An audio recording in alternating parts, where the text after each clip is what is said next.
Hi, welcome to NDE TV. I'm Peggy Robinson. Today's guest is Sue Kohn-Taylor, and she's going to tell us about her near-death experience. You were in a car accident when you were 19? Absolutely. Yes, yes. We while away ago now. Okay, so feel free to start wherever you like and take as long as you like. Okay, thank you. It is quite a remarkable event in my life because even 30 odd years on, it is still as crystal clear as it was the day that it happened. And I find that quite fascinating when you have events in your life. Some of it gets a little bit blurry, but this event for me is still as crystal clear back then as it is today. So I was 19 years old and I was studying at university, and the university that I was at was about 5 hours drive away from my hometown. And one particular weekend, in the middle of the year, we decided, a group of us, to drive up to Auckland and back home and surprise our parents for a visit, because we didn't get to see them very much during the university year. And so that's what we did. And we all had a wonderful, wonderful weekend. And it was just a lovely family environment for all of us to connect back into. And then on the Sunday, we were all traveling back to university. And my mother dropped me off at my friend's place, who had the car, to go back. And she was quite agitated in the car, and when I look back now, was quite concerned and was sort of saying, "Now you'll ring me when you get there," and just more concern than I was thinking, oh, she's probably just sad that I'm leaving home again and going back to university. Anyway, got to my friend's place, went to put my bags in the car, and I sat in the front seat. And my mother said to me, "Oh, why don't you sit in the back seat?" And I said, "Why? I'm fine in the front seat." And she said, "No, I think you should sit in the back seat, and then you can have a sleep, and I don't know why, just sit in the back seat." Oh, okay, all right. So I moved my stuff and moved it into the back seat. And then we said goodbye, and she gave me an extra hug. And she was saying, "Oh, be careful on the roads." And there was just a lot more concern. At 19, I was, busy having fun with my friends. Didn't think much of it at the time, but I just thought Mum was being overly mummy, so to speak. Anyway, we set off, and as we were driving about an hour in, I did have a little sort of stomach ache. I felt a little bit uneasy, and I thought, oh, I hope I'm not coming down with something. Didn't think too much about it.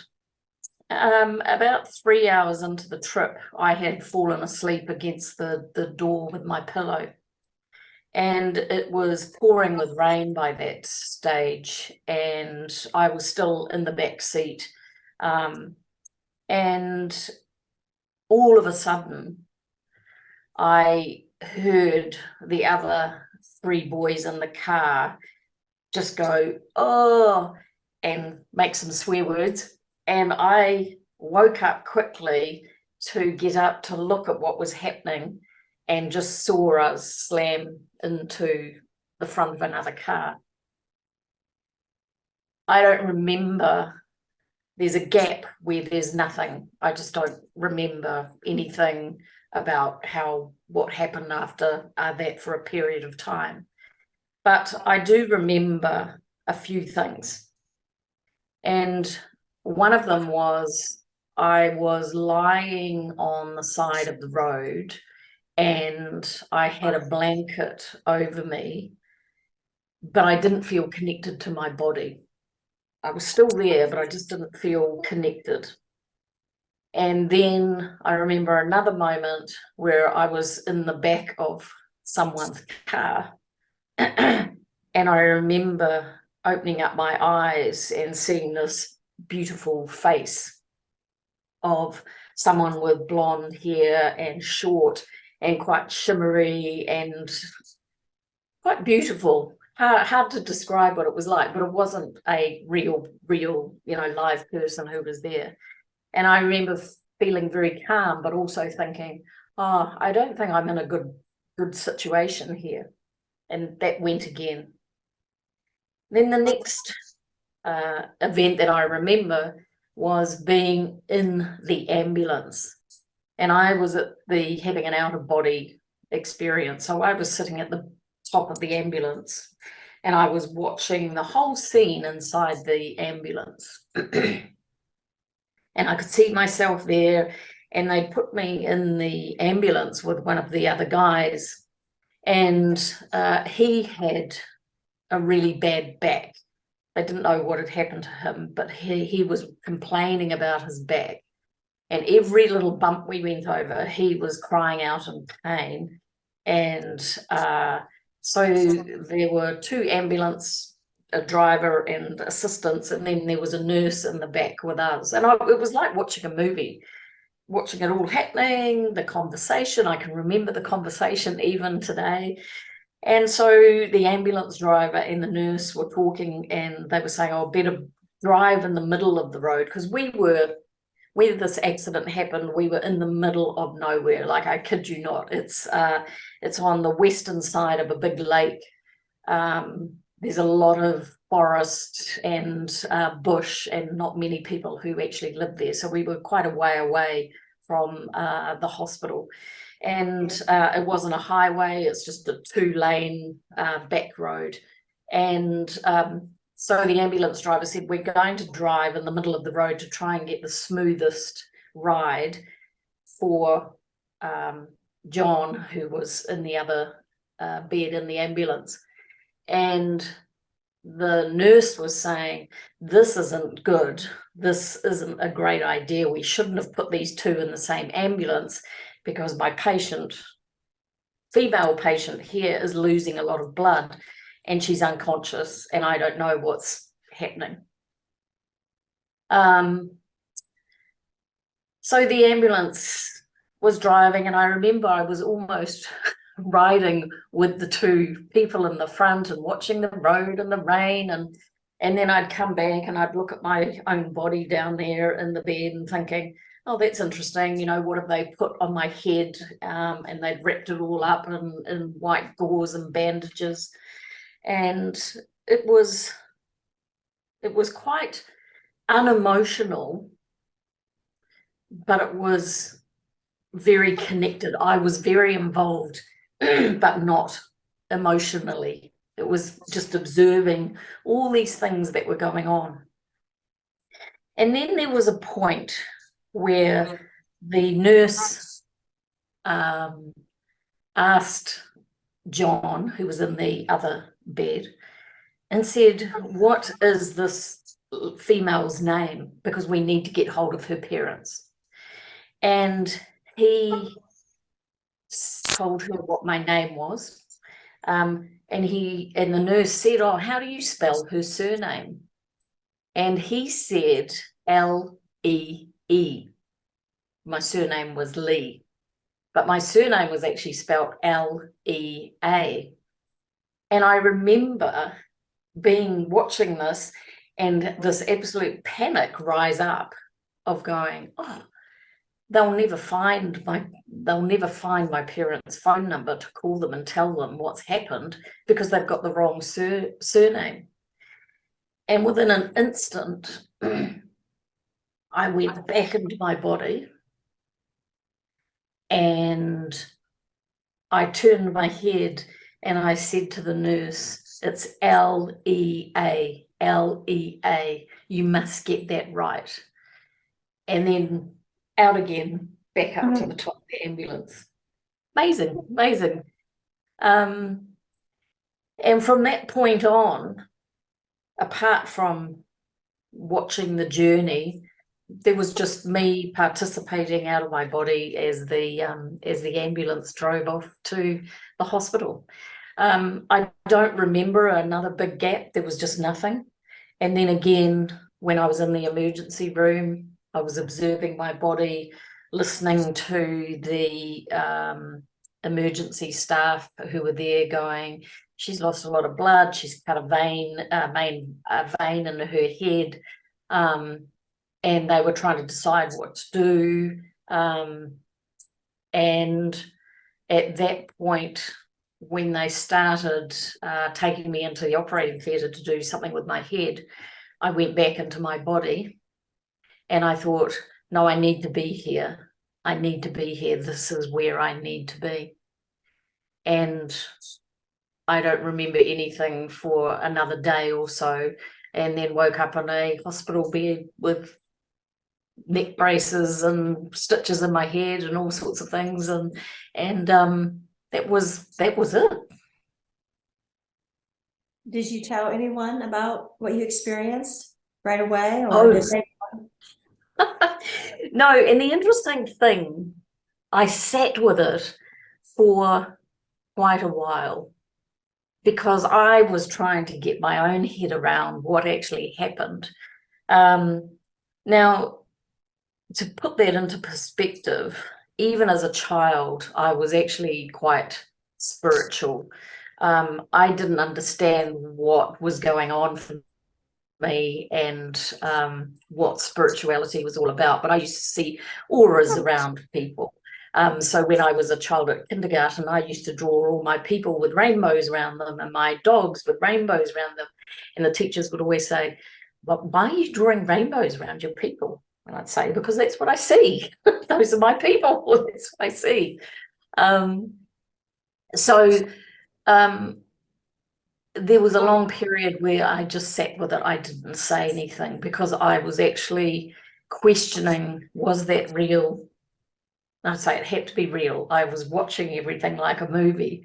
And I think at the time it was actually a little bit disturbing to me because I had realized I had come that close to dying when I was so full of life. I had so many plans of what I wanted to do, that at 19 years of age, I think that was a real sort of shock of reality of just like that, your life could be taken away. Yeah. And then after a few No. more months, I remember talking to my dad about it. And I would speak to my dad about it because he was a little bit more open-minded, whereas my mother it sort of felt like some of the spiritual stuff that I had seen and talked about when I was younger, that there was an evilness about it. And so I felt like it was a bad thing to have. But I opened up to my father and I said, can I tell you about a strange experience that I had? And he was really fascinated by it. Evilness because is it something you hadn't heard in your religion or didn't fit, or what was that? Yes, my parents were very strong Christians, but my father was quite open-minded to all sorts of religions. He liked reading and learning more, whereas my mother had grown up in an environment where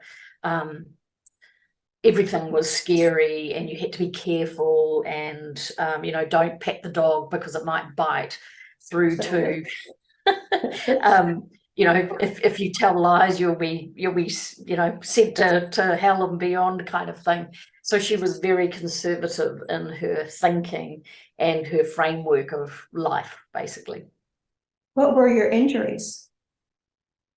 I had a very bad head injury was the worst part. So I had I was de-scalped. So it started up here and went right to the back, and my scalp was basically sliced right through. I had a fracture, lost a lot of blood because I'd sliced basically all the main veins in my head. I had a broken sternum and a fractured leg. So And a you whole lot had, of pulled ligaments, ripped ligaments, and all sorts of stuff. that's a lot to deal with too, you know, when you first come back from a near death, is your healing process and the shock, when, especially being so young that almost died. Like, I understand you pushing it away like that. Yeah, and I think at 19 you have all the hopes and the dreams of, you know, what your life is, and you're having, it was one of the best times of my life, and to suddenly have that ripped away. And the head injury also caused me to have short and medium term memory problems, and so, you know, I could take my shoes off and a minute later I'd be saying, have you seen my shoes? And they'd say, yes, they're over there. And then I'd be saying, oh, have you seen my shoes? So it wasn't an easy process for my parents either, because I had to move back home and rehabilitate. And the interesting thing back then was rehabilitation was just so poor. And the best I used to get was going to the doctors once a week, and he would literally have a pack of playing cards, and he would show me a card, and then he'd put it down. And if I could remember that, I was having a good day. And then he'd say, I'll see you next week. And that was it. So there was a point where I just thought I actually have to help myself and I have to rehabilitate myself. And that took me on a whole new journey, which plays into what I do now. But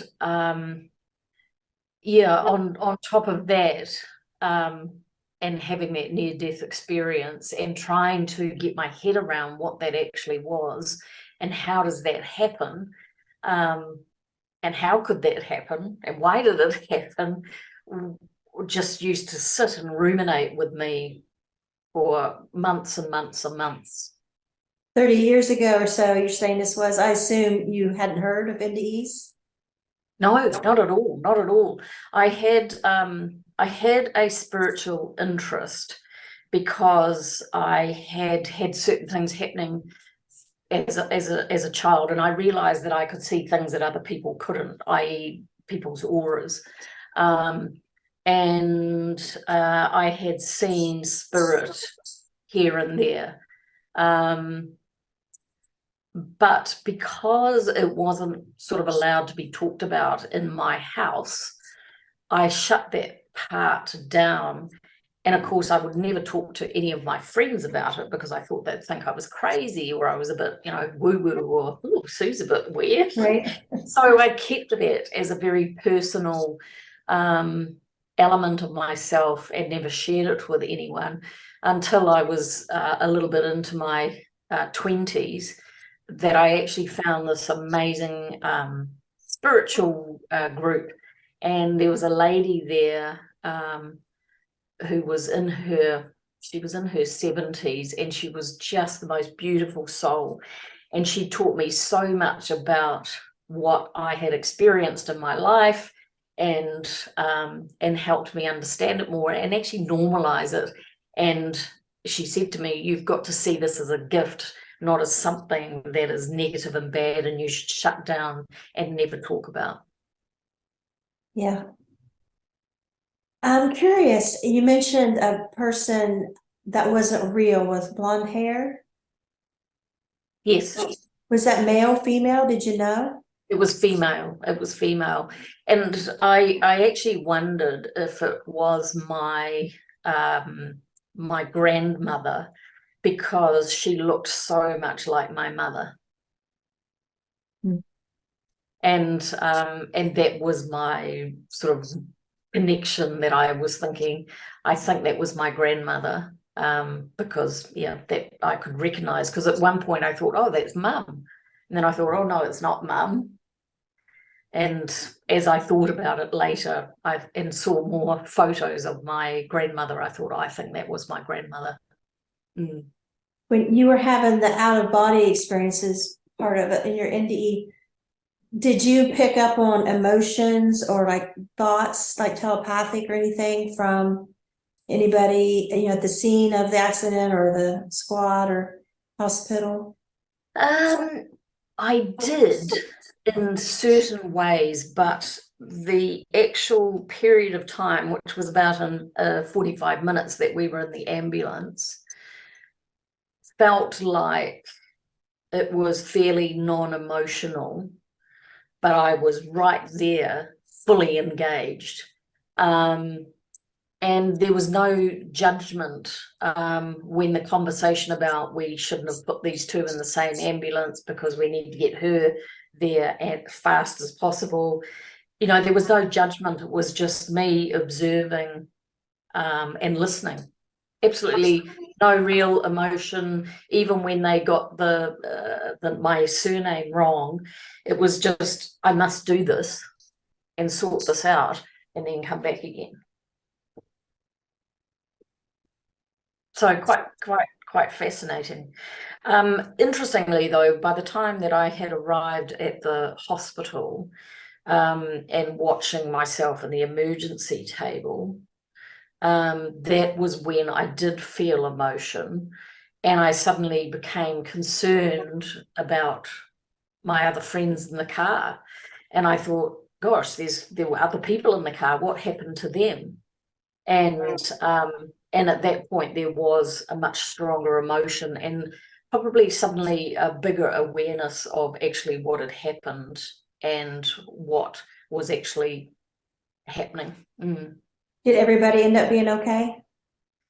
Yeah, they did. I was actually the one who was the worst off, funnily enough, and I should have stayed in the front seat of the car. And I think that primarily was because I was small, I was in the back seat, and back in those days you didn't have to wear a seat belt in the back seat. So I didn't have a seat belt on, but the two in the front had a seat belt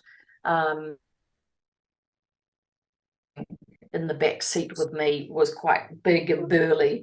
So, you know, his sheer size kind of kept him safe, whereas I obviously got tossed around. And in fact, they found some of my scalp on one of the pillars between the front and the back seat that had snapped completely. What about the person in the other car? Or why did they hit you head on? Do you know? Well, it was actually our fault.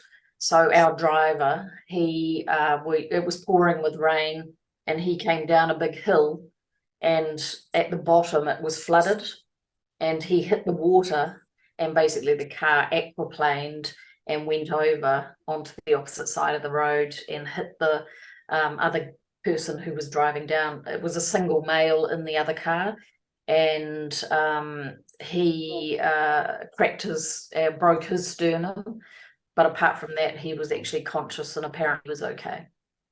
Okay. So you said something about your business. How does this relate? Are you using do you have like psychic ability or intuitive, or is helping you? Well, it's interesting, Peggy, because from that car accident, I really did sort of ponder a lot more about life and the meaning of life and what was that about. And I became more curious about spirituality, which is why I went and sought somewhere safe where I could talk and find out more about that side of life that I was experiencing. And it was a beautiful time. That was something that was quite private because I didn't really share it with anyone, because none of my friends at the time would have even understood, or yeah, like I said, probably thought I would have been really weird and strange. So it was something that was quite private and beautiful to myself. And what became even more beautiful about that was I actually took my mother along to some of the meetings to try and open her up to more of a spiritual thinking, that it's not just this framework, that there's more to life. And she actually really enjoyed it and embraced it, didn't do much with it, but was a little bit more open to the conversation and a little bit more curious. So that was a beautiful thing out of it. But for many years, I did that. I married a man who was not that open to that. So that was a little bit of a challenge for me. But over the years, he has fully embraced sort of spirituality, definitely. And so do my children, which is such a beautiful flow-on effect. But what I do now very much reflects back into what I learned over that time, and that was that there is more to life than what we see. And so whilst I work with a lot of businesses and corporate businesses, the work that I do bring in very much about the importance of a head and heart connection, because I see so much of business being head driven that we forget about the heart side of the business. And so I very much bring that into the coaching that I do with people, but also bring it in a soft and gentle way to get people more curious, to sort of say, you know, we were not put on this planet to work ourselves into the ground and earn money and come home and, you know, keep doing that till we're 70 and not live a life and then die. And I just talk about some of the life experiences that I've had that open up people's thinkings, because to me, I think that's a gift, that if you can see a different richness in life, it's important to share that with people, especially in today's crazy world. Did your short-term memory clear up? Is it okay? You Yes, still have issues? Yeah, look, it did. And my medium-term memory cleared up faster. But it was a beautiful period while I was rehabilitating myself, that I learned so much about myself, about your own development, how you have to be, you know, your own champion. I learned so much about the mind. I learned so much about the human spirit. I learned how powerful we can be as individuals if we choose to use all our magnificence. And I really learned that your mind can be your partner of success, or it can be your worst enemy.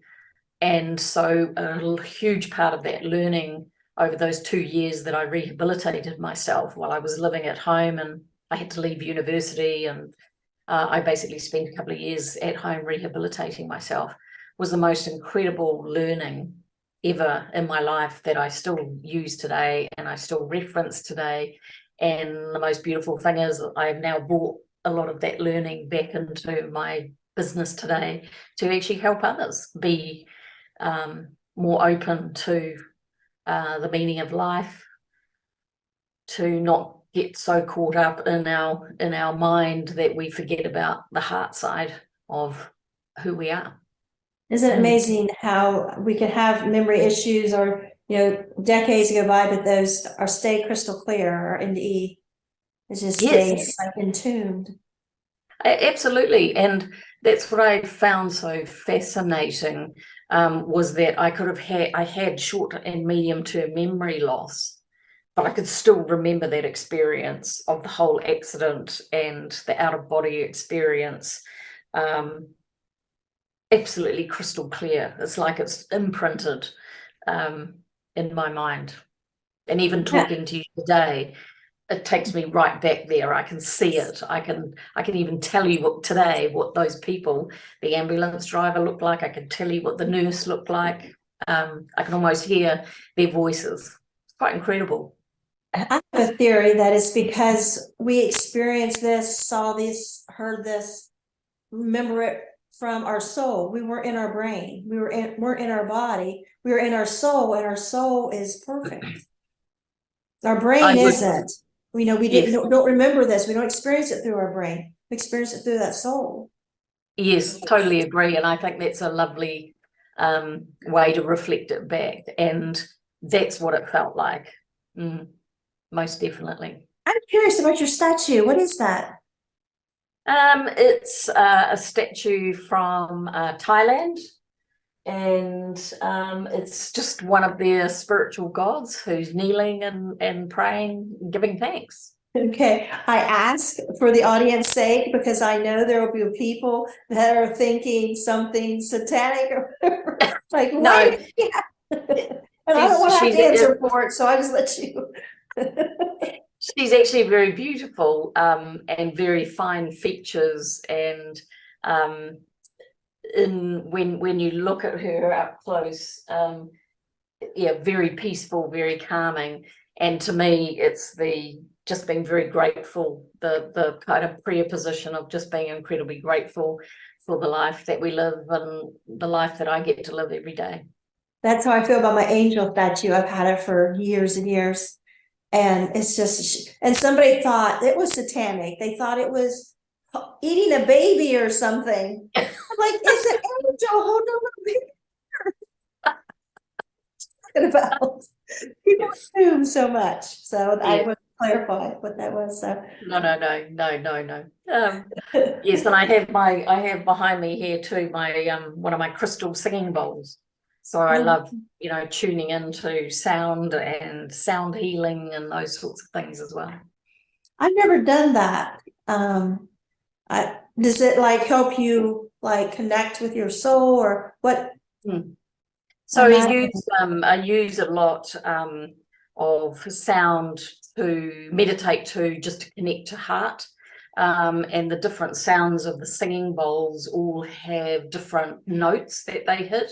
And so you can actually tune that note into different chakras in your body.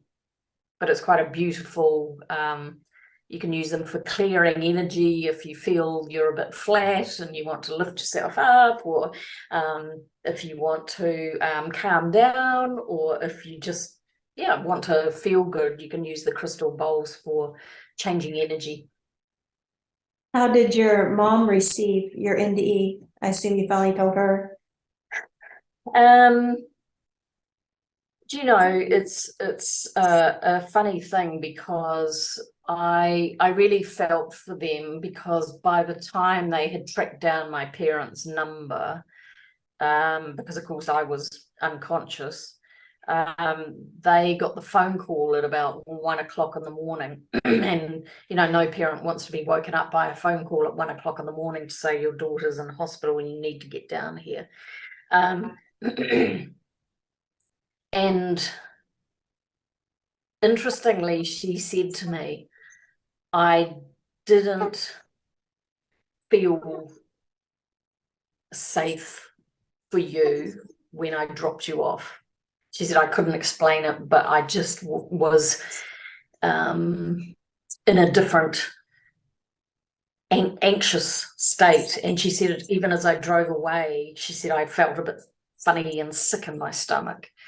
So that was an interesting experience for her, of actually realizing and putting one and one together as to why that actually happened. So it was quite some months later that I actually told her what had happened, and she was actually quite fascinated by it, but never wanted to take it to a further understanding. It was almost as if, oh, information, but I don't want to process that and what that actually means.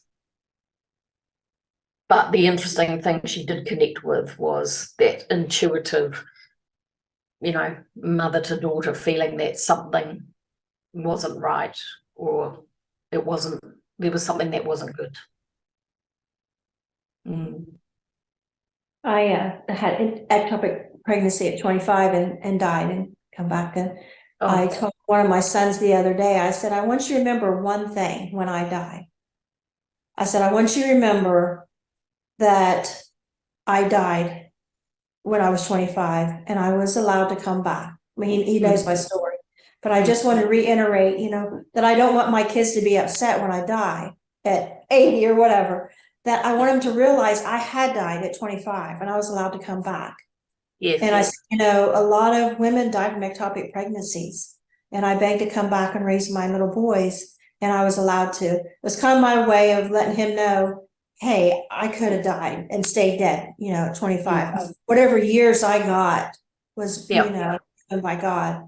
So I said, that's the most we can hope for in life, for me personally, is the gift of being able to live long enough to raise our children, because so many people aren't. And, you were 19, I'm sure you didn't have children yet, but, to be a young mother and have little ones and be in heaven and be dead. And I was told it was my time. Oh, yeah. Mm. And so I was like fighting it. And so I know what that's like to be so young. Like, what the crap? Yeah. What is this? This is a raw deal. Yeah, I know.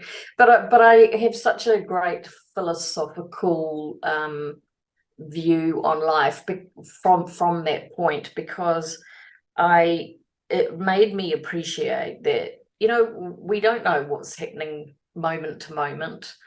And I always firmly believed that it took me completely off the path of the career that I thought I was going to have, because, I was studying business. I wanted to own an empire and do this, that, and the other, and I was very focused. But all of a sudden, someone else had a different plan, and my life was kind of popped over here, and I didn't finish my degree, and all my university friends forgot about me and left, and we got on with their own life. And suddenly I felt very alone and going, what does my future look like? I have no idea. But I think it definitely ingrained in me a philosophy of things happen in life. And you look at the view in front of you and go, okay, so what do I make of this now? And that was my philosophy back then of, okay, I need to get myself better, because the rehabilitation is shocking here. And so I took that into my own, going, oh, I'll learn how to rehabilitate myself then, I'll help myself. And then when I got to a point that I was actually much better and okay, I thought, okay, what do I want to do now? And I went and spoke to lots of people, and then I went into a different career path completely. But that was a fantastic experience in life as well. So I think definitely the beautiful lesson that I learned at that young age was to be a bit more philosophical about life, and not so hang on to life so tightly in terms of how I want it to be and what I want it to be, because I realize our journey here is very perhaps different to what we think we want it to be. I think being in our soul for that short time during near-death experiences, when we come back, we're thinking often, not always, but more with our soul, our heart, than with our brain. Yes. Because, it's like an instinct now, right? We could have been so far removed from what we wanted to be or what we thought we were here for, or all these philosophical questions. And maybe we never had to begin with, but we have them now. Because I know at 25, I started thinking, after my NDE, I started thinking, well, when I turned 18, I promised myself I was going to do something to help abused kids. So I think I need to start thinking about how am I going to do that? Yes. And it felt like I was able to touch back this place I had removed myself from, because society says you need to do this, you need to do that, and think about this and not those things. But deep in my heart is what I cared about was abused kids. And so I started making a career around that. Which is lovely. And I think for me, I probably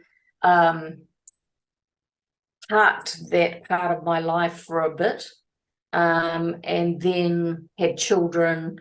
And it's not until 12 years ago that I started this part of my business that it just felt incredibly right. It felt comfortable to be doing more of what I can do for other people, especially in this, what I see, a world where many people aren't coping because they're too up in here, that we've got to come back to heart and head as a good balance. And so I feel that that's absolutely my mission, is to help people in a non-confrontational way, a really nice introduction to be able to say, you have to think differently about life and definitely connect spirit and matter to get the most out of life, because too many of us are stuck up here in our head. Yeah. And we're missing it, and it just feels so aligned and fulfilling, and I just love it. You know, I think when you can do a job where it doesn't feel like a job, it's a passion, then you can be extremely fortunate to be in that situation, and I see myself like that. Yeah. Sometimes we just got to take a break and check out from everything and find ourselves again and re-enter with clarity. Yeah, definitely. I think you know, the more conversations about this kind of thing, the more conversations we can have about spirituality, I think, you know, slowly, even though it might get people being curious and thinking slightly differently, well, that's a tiny change of momentum. And I think, you know, I congratulate you doing podcasts and things like this, because again, it's getting people to think differently. It's getting people to open up to a different side of life. Thank you. And well, good luck to you and your business and whatever your dreams are. I'm sure you'll do good. Because I mean, it takes getting our head screwed on right. I mean, to know what it is we want to do in this life to make a difference, or, you know, is it just to pad our pockets, find security, because there's no such thing, and to find some kind of joy.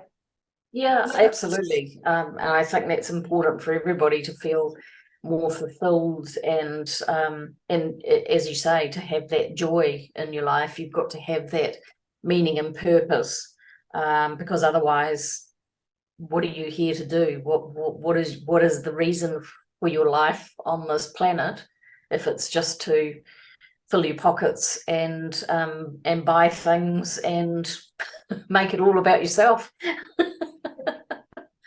Yeah, the only thing I really want to die with no regrets. I mean, that's hard to do, but you know, I don't want to, because I know you're still conscious once you die. You know, you're still gonna have your thoughts, and I don't want. I'm always thinking, well, I don't want to have regrets. You know, I don't want to think, gosh, I wish I wouldn't have said that, or I wish I would have done this. And so it kind of makes your life a little different when you've had an NDE, and because you've been there, and you've come back, and so you know you're still thinking, you're still you. So you're gonna have to live with yourself even after you're dead. Yes, exactly. But I like to think that after having a beautiful experience like that, having an NDE, it brings you right back to a different level of what you seek out of life, and in some respects, for me, probably a more relaxed view on life and the people coming, people going in life, that I don't get so held up onto kind of a framework of life and what I need as a construct. It's just go with the flow, because as you know and I know, you never know what's around the corner and what can completely change, and none of us know whether it's today, tomorrow, or in 5 minutes. So you think we all think we are in control of our life. There's a great example, you know, and actually we're not. A couple years ago, it was a beautiful Saturday, and I'm driving to town. It's just 10 minutes away, and there's nobody on the road but me. And all of a sudden, I got that fear, probably like your mom was having as you were getting in the car. I got this fear. I'm in some kind of danger, and I'm talking to myself like, you are not. There's nothing in sight. You know, you just got right past the horizon there. You're in town. No. And I thought, well, I have learned through life, if you're feeling that, what's it hurt to start praying? So I just started praying, God, I don't know why I'm so scared, but please protect me, because I just feel really scared. And a car come, I seen towards me is a 2-lane. All of a sudden, for no reason, this black SUV with tinted windows is in my lane charging right towards me. Oh, And I'm like, I'm gonna be hit head on this beautiful Saturday. It's not even and just, that quick, like I was thinking they're gonna contact my husband at work or gonna contact my sons, and squad's gonna be over here scraping up this accident off the road. And something just said, just turn your hand just a little bit. Because I've always told myself, never swerve. Something coming at you, that's swerving, causes worse accidents. yeah, exactly. And so I was just like bracing for impact. And something said, oh, it won't hurt to just move and I saw my hand just move a little bit. And that SUV went right in my lane on my side, driver's side. And I'm waiting for impact. Oh, it's going to crunch. I'm glad I didn't hit head on, but at least it's going to break my arm because it's, it just nothing, not a tap. Didn't hit my mirror. And I looked at my rearview mirror and they just went over and got in their own lane. What the heck? And so you said, hit head on and you just wake up and it's right there. And yeah, exactly. But yeah, you're right. Those powerful, intuitive feelings are so important to tune into. But I think so many people don't, because there's so much noise in their life. Life is so busy that people have disconnected from, those inner knowing feelings. Well, I really appreciate you coming on. Is there anything else we didn't get to cover or anything you want to mention? No, I think it's a story of a moment in time that's just had a huge impact on how I've lived my life and who I am and what I do today. And I'm ever so grateful for that experience. Even back at the time thinking, why did this happen to me? Now and not long after, I actually realized it was a gift, and it's taught me so much. And even 30 odd years later, I still take that experience as a gift and how I can use it in lots of different ways in my life even today. So yeah, great message out of it, really. Well, we're both lucky to be here. Yes, we are. Cheers to us. All right. Well, thank you. Thanks so much for having me, Peggy. Bye.